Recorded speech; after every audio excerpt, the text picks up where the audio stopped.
and they're taking them from research to commercial production. Physical AI is scaling. Well, Martin, you just took my trend, but let's just go ahead and say number 4 is about social computing. Now, this is a world where many agents and humans operate within the shared AI fabric. So say if I have an agent here and then a human here. So they're going to be connected through this fabric.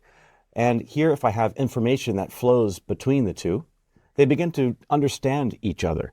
And then they can gather what the intent is going to be. And then once they have the intent and information, they have actions. So they can affect each other or maybe even the environment of which they're in. But all of this flows seamlessly across this system. It's this shared space that enables collaboration, context exchange, as well as event-effective understanding. Now, the outcome is really an empathetic, emergent network of these interactions.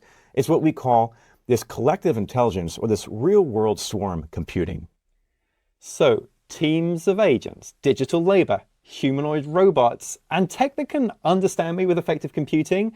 2026 could be quite the year, and we're only halfway through the trends. So, trend number 5, that is verifiable AI. Now, the EU AI Act is coming, and by mid-2026, it becomes fully applicable. And think of this a little bit like GDPR, but for artificial intelligence. Now, the core idea here is that AI systems, especially high-risk ones, need to be auditable, and they also need to be traceable. Now, what does that mean? Well, it means a few things. It means documentation. So if you're building high-risk AI, you need technical docs that demonstrate compliance to how you tested the models and the risks that you identified.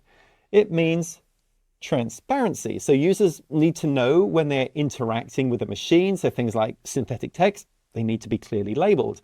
And it means data lineage. You need to be able to summarize where your training data came from and prove you respected copyright opt-outs. And just like how GDPR has shaped global privacy, not just folks in the EU, the EU AI Act will probably set the template for AI governance worldwide.